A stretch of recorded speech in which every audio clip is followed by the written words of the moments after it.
Donc on va voir des petites choses encore avec TypeScript. Et vous pouvez voir donc mon modèle page container que j'utilise effectivement, dont finalement home container hérite avec le extends plutôt, et product container as well aussi. Donc ils héritent à chaque fois de page container. Le truc c'est que on va un peu voir ce que j'ai rajouté. Donc la variable name, en tout cas le champ name, je l'ai un peu changé.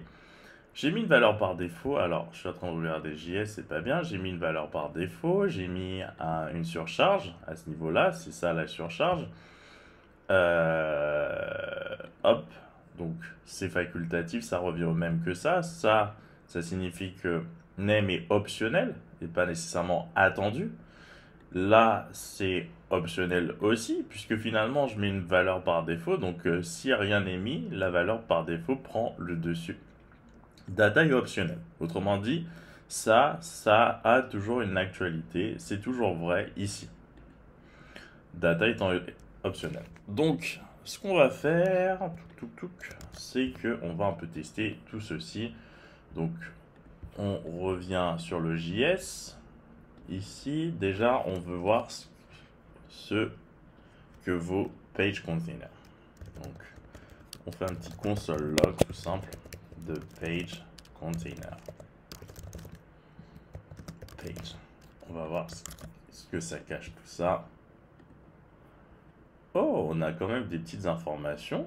On a effectivement le champ underscore code 0, le nom page container, donc on voit bien que c'est la valeur par défaut qui est associée. Ensuite, on voit qu'on a un constructeur.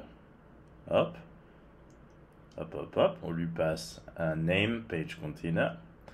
Et on voit qu'il y a effectivement une méthode showPageInfo. En l'occurrence, une seule valeur est ici affichée, name. Et si on regarde ici, showPageInfo, eh bien, on voit effectivement que la seule valeur affichée, ce sera pageName. Donc, c'est déjà bien préparé.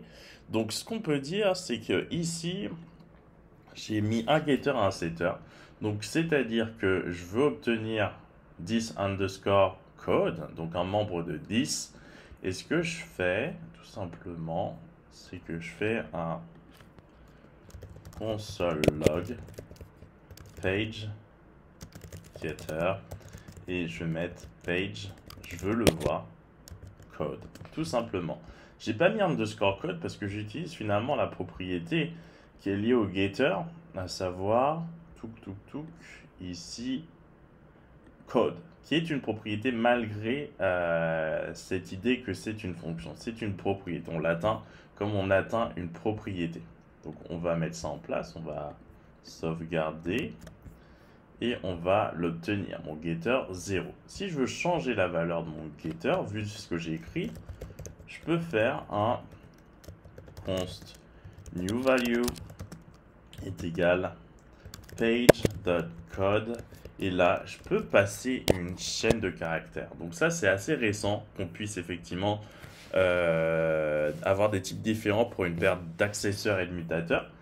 Donc là le type est différent, donc j'ai mis 12 et si je veux obtenir la valeur de code et que je fais un page code encore et page code, on va voir ce que ça va donner maintenant.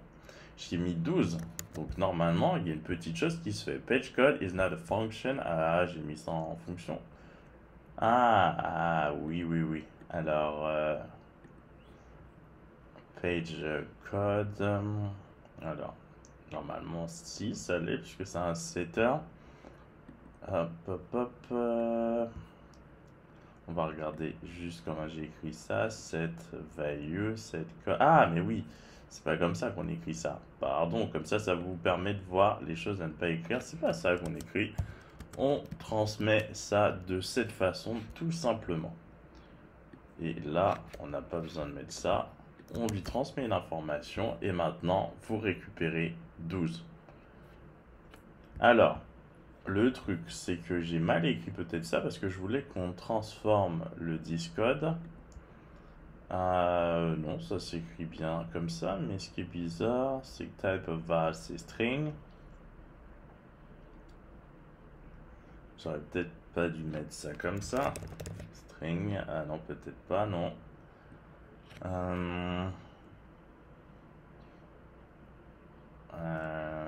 Type of value string, on va laisser ça comme ça. Console log, je vais rajouter, juste pour être certain.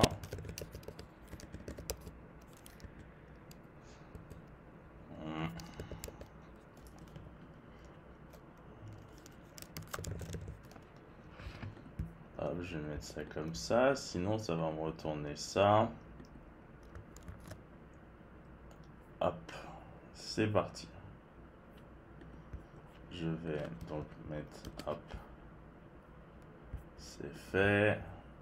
Et là, effectivement, c'est bien ce que j'attendais, c'est 12. Donc ça a converti ma string en nombre et ensuite ça a assigné ce nombre à 10._code au membre _code de 10. Donc c'est exactement ce à quoi je m'attendais. Donc si par contre on met directement une chaîne de caractères, un nombre, alors en l'occurrence on va mettre 12 direct, on va mettre 200, et bien là évidemment le setter va retourner 200 sans opérer finalement l'action ou les instructions que j'ai mis ici. Ici ce ne sera pas le cas, c'est pour ça qu'on n'a pas vu console log string apparaître et on aboutit directement à ça. Généralement vous devez faire un traitement lorsque vous utilisez set ou get, sinon ça ne sert à rien finalement de mettre ça de cette façon.